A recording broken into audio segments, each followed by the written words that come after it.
one of my dear friends now, Wayne Barnes. Wayne is 32 years old. I guess he's about 33 years old now. He's a multi-millionaire. He lives in Phoenix. He's a builder, commercial builder. Has this beautiful home on the side of Camelback Mountain. Cost $1.3 million. Wayne Barnes attended my seminar 13 years ago in Albuquerque, New Mexico.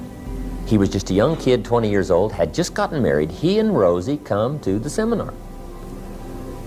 Wayne gets all excited, takes all these notes, and he comes up to me after the seminar and says, Mr. Rohn, my name is Wayne Barnes. He said, I'll tell you what, he said, I'm excited about all this. He said, I've never heard about this before.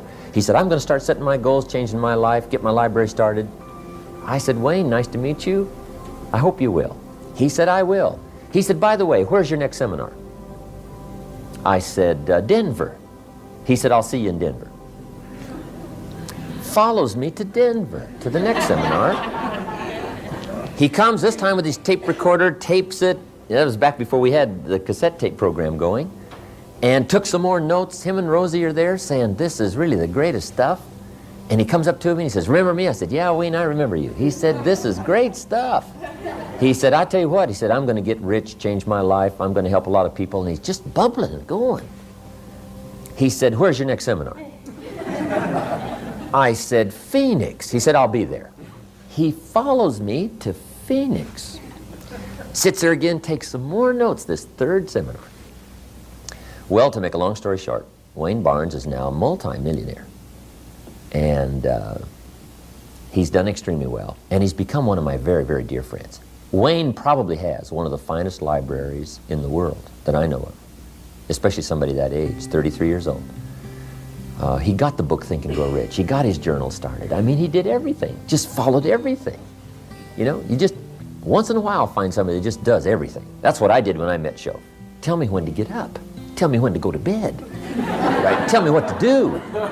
I mean, my plan hasn't been working. I'm willing to follow yours. Right to the detail, whatever. And Wayne Barnes was one of those people that just did it all. And now he's wealthy. When he was building his home, just before he had it finished, just about finished, he took me up on the 3rd floor, takes me on a tour through his home. And he said, Jim, he said, I can't believe it. I've become wealthy. He said, we've done well, haven't we, the last 10, 12 years? I said, we sure have, Wayne. He said, I got to thank you for all of this. He said, by the way, I got to show you something. He shows me this unique-looking room up on the 3rd floor overlooking the city. He said, how do you like the view from here? I said, it's spectacular. He said, how do you like this room? I said, it's fabulous. He said, do you like the way it's furnished? I said, it's unusual. He said, well, he said, you might like to know that's your room. He said, whenever you come to Phoenix, now here's where you got to stay. You got to stay with me. He said, I just want to show my gratitude for all the stuff I've learned. Now I'm wealthy, and I got you now a place in my house, up on the 3rd floor, specially furnished. So see, that's part of the reward of sharing. I got me a room in Phoenix, right? I'm telling you, if you'll share, you'll get you a room. And that's not the end of the story. In fact, I just got a card. I wonder if I put it in here somewhere. I just got a card from Wayne Barnes. It says, Dear Jim, I called you when I was in town in late April. We just sailed from Jamaica to the Bahamas. And next is Nassau. Will you join us soon? Wayne calls me a few months ago to come down to the Balboa Bay Club. And when I get down there, he said, I got to show you something. I said, Wayne, what have you got now? He said, you got to see my ship. Unbelievable. He walks me out on this 73-foot sailing schooner. And this is the picture of it right here, called Windhaven. It's a famous 73-foot ketch, neat ship. And he said, I've got me a sailing ship. I said, what are you going to do with this thing, right? There's not much water around Phoenix, right? No, he said, Rosie and I have got the bug about sailing. And he said, we've got us a captain. We've hired us a captain. I said, incredible. So he finds his captain and introduces him to me. Oars was his name, which I thought was a good name for a captain. Oars. I said, Wayne, what are you going to do? He said, look, Rosie and I and the 2 kids, we're going to take off a couple of years and we're going to sail around the world. He said, you talk to me about lifestyle. And said, this is just part of our lifestyle. And he said, I want you to join us. Do a little sailing with us in the next couple of years. So I promised him I would. So he shows me the ship. And as we go through, he shows me all the furnishings and everything, right? And then he shows me this room. Says, how do you like this room? I said, it's fabulous. Do you like what's in it? I said, it's fabulous. He said, that's your room. So I got me a room on a ship. How lucky can you get? See, if you will share, no telling what will come back your way if you'll share. Be concerned about helping somebody else with their language and help them with their lifestyle and help them with their philosophical conclusions. Help them with learning better the taste of life and the uniqueness of life. Help them with their financial plan. Ask a few questions. Wayne Barnes is one of those people who shares. Wayne gives away the book Think and Grow Rich and As a Man Thinketh. Now that I've got mine, I'm sure he'll probably give mine away. But he buys them by the box. As a Man Thinketh and Think and Grow Rich. He buys them by the box. And every person he meets that he takes a liking to, he says, hey, I got a book for you. And he writes a little note in it and hands it to him.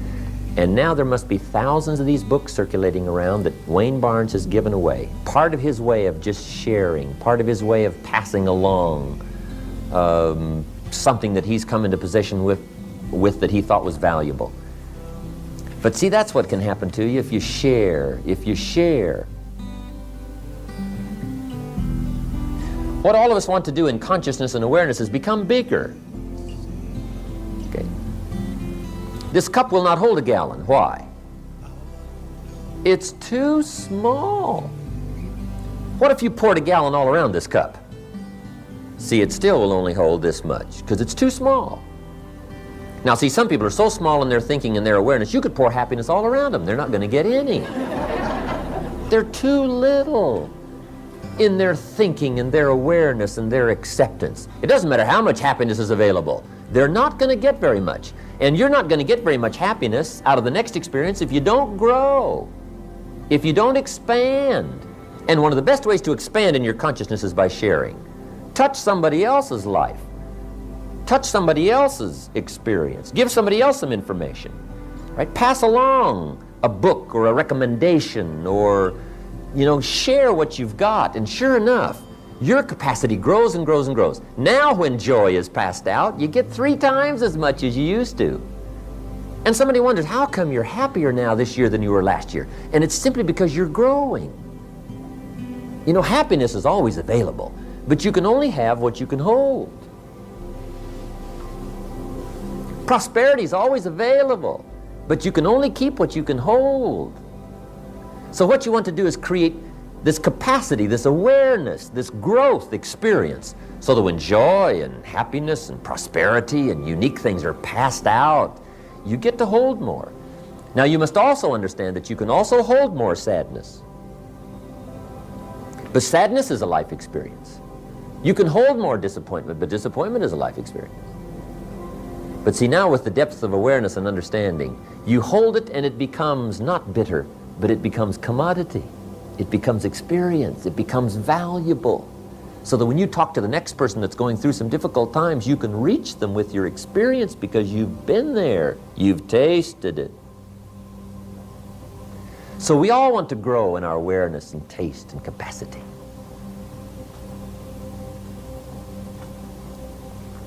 Sharing. A major thing to do when this weekend is over is deliberately figure ways to share. Now, there's a lot of things to share. Share your money. Share your time.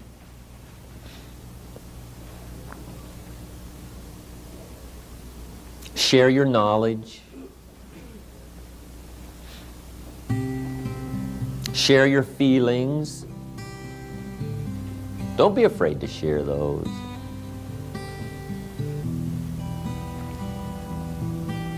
That kind of sharing has incredible value.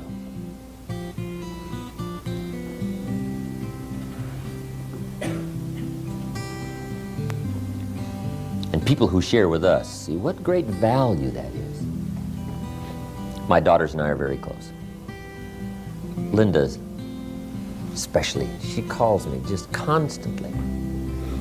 She was going to take a trip. She said, Daddy, I wanted to call you in case I didn't get to call the next 2 or 3 days. Just to tell you that you happen to be talking to your greatest fan. She says, have you gotten any applause lately? I said, well, I don't know. She says, well, here's some applause. And on the telephone, she's going like this. She said, just remember that when you take your next trip. You have somebody who cares. And remember the applause. And I love you dearly. Just the words and the actions and the sharing and the capacity. See, that's what fills your cup. That's what gives you this incredible uniqueness of living, knowing what it's like to be human in all respects. People who share. Incredible. Then one of the most important things to share is your philosophy. Your perception of life is bound to help somebody. If you show somebody your viewpoint, your vantage point, sure enough, it's going to be revealing to somebody else. You say, here's what I've been thinking about life and about activity and about money and about commerce and about lifestyle. Here's what I'm thinking. If you will share that with somebody, sure enough, somebody's going to come back and say, remember that breakfast we had, the lunch we had, or when we got together that day 3 or 4 months ago, and you talked about those things? I've never forgotten that. In fact, I've started to make changes in my life already. You can't believe the feedback you'll get. Because see, part of the return is not just a room or some money or some percentages. Part of it is the thanks. One of the reasons I do what I do is for the letters and the stories and the people who come back and say, let me tell you what's happening to me. I'm using this stuff and it's changing my life. See, that's heavy. You can't buy that with money. It doesn't matter how wealthy you are. You can only buy it by sharing. You can only earn it, rather, by sharing. And I go for that. I go for the stories. I probably get as much joy out of other people's success as I do my own. The stories you'll come back and share with me, or the letters you write, or the contact you make and say, here's what's happening to me. I'll be just as excited about that as I will my own success and what's happening to me. I revel in that. I take great joy in it. One of the reasons I do what I do. For that kind of experience of people who say, what you said made a difference for me. See, that's awesome. And guess how many of us can share our ideas? Everybody. You don't have to have a class of 200. You don't have to have a seminar of 1,000. Start with one. That's the way I started, awkwardly with one. Let me tell you when I gave my first goal seminar. When I was 25 years old, I met Mr. Schoaf. One morning at breakfast, he asked me, let me see your current list of goals. Remember that story in the evening seminar? So he gave me this little formula on goals. Work on your goals, write them down, right?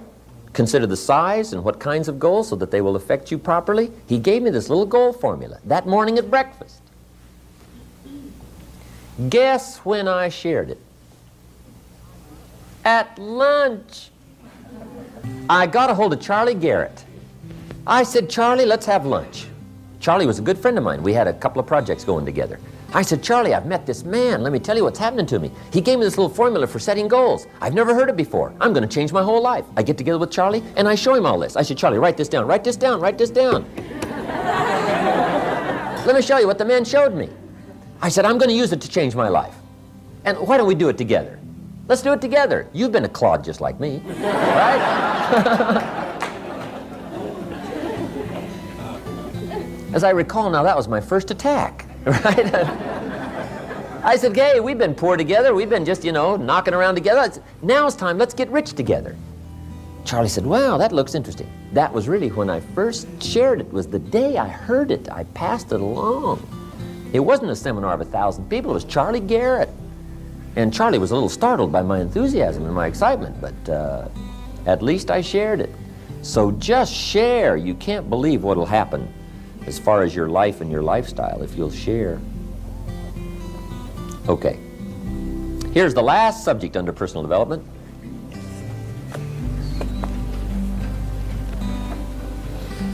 But it's one of the most important. It's called lifestyle.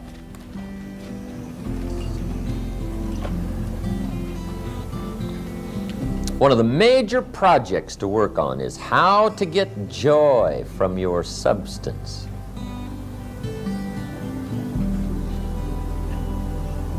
Lifestyle is figuring out ways to be unique. And see, uniqueness is that great challenge of taking what you've got and getting pleasure, joy from it. Getting experience from it. See, some people have money, but they don't even know how to spend it. At least they don't know how to spend it for joy. And remember, it's not the amount that counts, it's the plan that counts, it's the thinking that counts. A father wads up a $5 bill, throws it at his son, and says, "Here, take the darn stuff if you need it that bad." See, same $5, right? Same $5. Only instead of being dispensed with joy, it's dispensed with animosity. Now the father gets no joy from the $5 by wadding it up and throwing it. See, that's not how you get joy from it. It's the same money, but it depends on how you spend it. It depends on how you give it. And how you give it is called lifestyle. And Shof taught me lifestyle in the simplest little ways.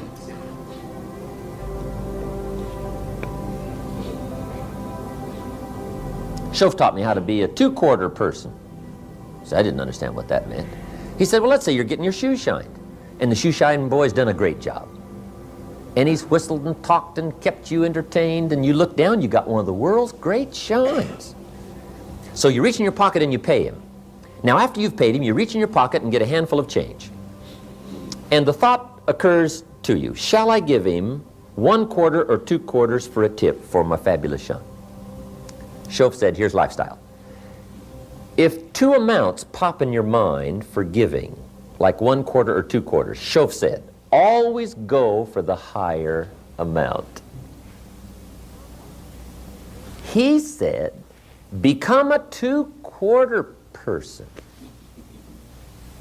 I said, well, what difference would that make? He said, all the difference in the world, being a 1/4 person versus a 2/4 person. Now you got 1/4 or 2/4, so it's not the amount that's going to be the problem. The problem is how you spend it. See, that was unique. He said, if you're thinking 2/4, look at my shine, I better go for 2/4. And they say, well, no, I'll just give him 1. He said, that will affect you the rest of the day. It'll bother you. Sure enough, right in the middle of the day, you'll look down, see your shine, and say, I got to be cheap. 1 lousy quarter. He said, it'll affect you. But he said, if you go for the 2/4, he said, that'll affect you the rest of the day. You'll be happier. Shof said, you cannot believe the good feelings you can buy for just a 1/4. See, I didn't understand that. Then I learned it's not the amount, it's the thought, it's the idea. Become a 2/4 person. Shof taught me what the word tip meant. See, I didn't understand. I'm from farm country Idaho. What do I know about tip, right? He says, do you know what tip means? T-I-P. Comes from a phrase. What is it? To ensure promptness. Shof said tip means to ensure promptness. Now he said, if that's true, if tip is to ensure promptness, when should you give it? Up front. See, I didn't know that. He said, sophisticated people always ensure good service. They don't take a chance. I thought, wow, what a way to live. I always thought, well, you waited till the meal was over, see whether or not you got good service, and then tip. He said, no, no, no, not sophisticated people. You don't wait and see. You ensure. I thought, wow. Makes all the difference in the world, right? You're taking a couple of people to lunch, right? And you calculate, let's see, the tip will be about so much, right? You call Mary over and say, Mary, right? Arm around the shoulder. Mary, here's $10.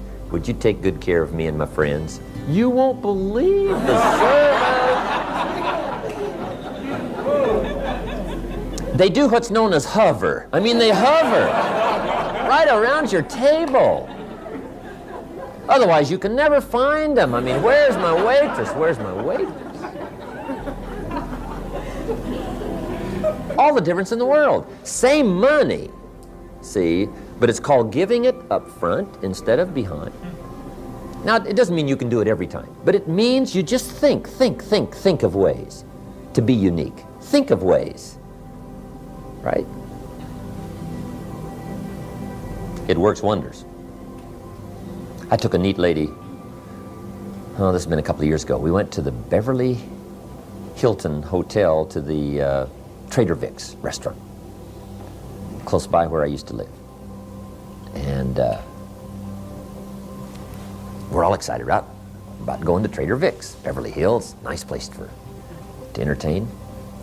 And when we get there, we drive up in front of Trader Vic's, and two attendants come out.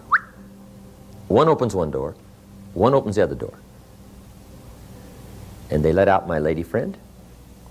The other gentleman lets me out, says, Mr. Rohn, nice to have you here. And my lady's already impressed. He said, have a good meal. I said, we certainly will. So we leave, right, go into the restaurant, have this fabulous meal. When we come out of Trader Vic's, as we walk out the door, there is my car sitting right there. Both doors are open, and the motor is running.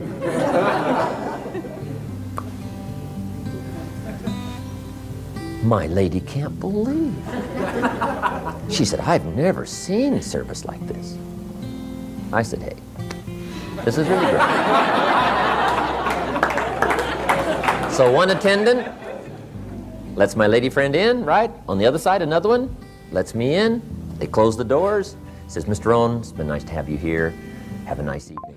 I say, thank you very much, and I drive away.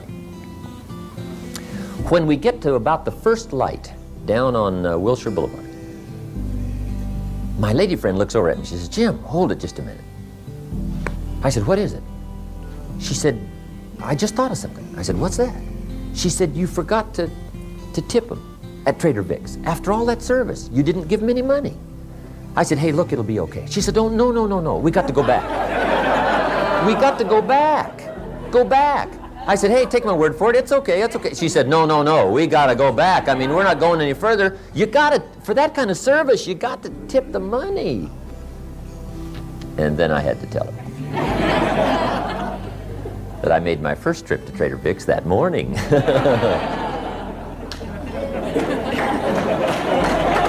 Incredible.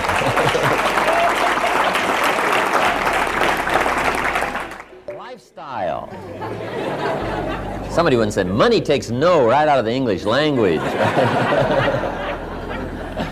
If money is no problem, would you? Yes. You don't even have to go any further. But it doesn't take that much. You don't really have to be wealthy. All you have to be is smart. Smart, intelligence. Intellect is the measure of value. It is said the saints lived simply, not because they were holier, but because they were smarter. Could be. They were wiser. The simple things of life can many times be the most valuable. Lifestyle. Learning how to spend your money. Learning what to do with it. Anticipating versus waiting till the last minute. It's called lifestyle. A man in Detroit, Michigan, came to the seminar many years ago. Decided he was going to change his whole life. He said, Mr. Rohn, I got some major changes to make. And he said, you're going to be happy with my progress. I said, I don't doubt that. And sure enough, when I came back, a few months later, he already told me some neat stories. He said, one is, I've just been living this narrow life. He said, I've got 2 teenage daughters. And he said, it just hasn't been going that well. And he said, I can now see some of the major problems. And he said, I've been causing them. He said, let me tell you one little story. He said, my daughters like to go to some of the rock and roll concerts, right? And he said, sure enough, when it comes time for one of these big concerts to come to town, you know, my daughters come and they beg and they do all kinds of things to try, you know, finally get a couple of dollars out of me so they can go attend the concert. And he said, give them all these lectures, and reluctantly, finally, I part with my money and say, well, okay, if you insist, here's the money, but I hope there's not another one in a long time. He said, that's the way I operated, reluctantly. He said, most of the time, I even made him beg. And he said, now I can see that's not the way to live. And then he told me the story. After he decided to change his life and change his whole lifestyle and his procedure, he said, I'm going through the paper one day and I found out one of the rock concerts is coming to town, and it's one of my girl's favorite rock stars coming to town. So he said, now with my new life in view, he said, I go down and buy the tickets. And he said, I brought him home. When they got home from school that day, he said, I handed him an envelope and said, here are your tickets to the next concert. He said, the begging days are over. He said, my daughters couldn't believe what had happened. He said they were so happy, terribly excited. So he gives them the envelope. Now he says, don't open the envelope until the evening of the concert when you get there. They said, okay. So comes the evening of the concert, and his 2 daughters rush off to the concert. When they get there, they hand the usher the envelope. They open it up, right? And inside, they take out the tickets. And the usher says, follow me. Takes them down front. 10th row, center. They can't believe. They say, hey, wait a minute, hold it. Let's take a look at those tickets again. This can't be. He looks at the ticket, says, yes, it is. Just follow me. 10th row, center. See, before then, all the tickets they begged for were way back up in the balcony right, where you couldn't see hardly. They couldn't believe it, 10th row, center. He said that night, a little late, just to see what would happen. He said, sure enough, the concert's over. Girls come home about midnight, bursting through the door. One lands in his lap. One's got her arms around his neck. They say, you have got to be probably the greatest father who ever lived. And he said, guess what those tickets cost me? $8. $8. You can't believe how for such small amounts you can change your whole life by changing your attitude, your procedure, your lifestyle, anticipating versus being reluctant, figuring out ways to do it with joy instead of animosity. Lifestyle. If there's one thing to start working on in a heavy way after you leave here this weekend, is figuring ways to be unique. Remember, it's not the amount that counts. It's the plan that counts. Lifestyle, learning how to live. See, once you've put this all together, you will anticipate every day. You can't wait for the morning to come. You can't wait to get started. You can't wait to get at it. You can't wait to put your plan into action. You can't wait for all the little surprises you've got ready for some people. You can't wait to execute lifestyle and be more productive and progressive and learn and grow. And of all of the things we've covered here in these 2 days, this is one of the things that can affect your life so much that now, It will be an investment in your progress. It'll be an investment in your language. You can't believe what it'll do in getting you a promotion on the job. All things will reflect what you do concerning how you live, lifestyle, and what you do about your family and yourself and your money and your substance and your time and your talent and your ability. Don't just live your life. Design it. Don't just exist. Grow. Change. Develop. Become unique. And it'll add a whole new dimension to your life. It's called lifestyle, part of personal development.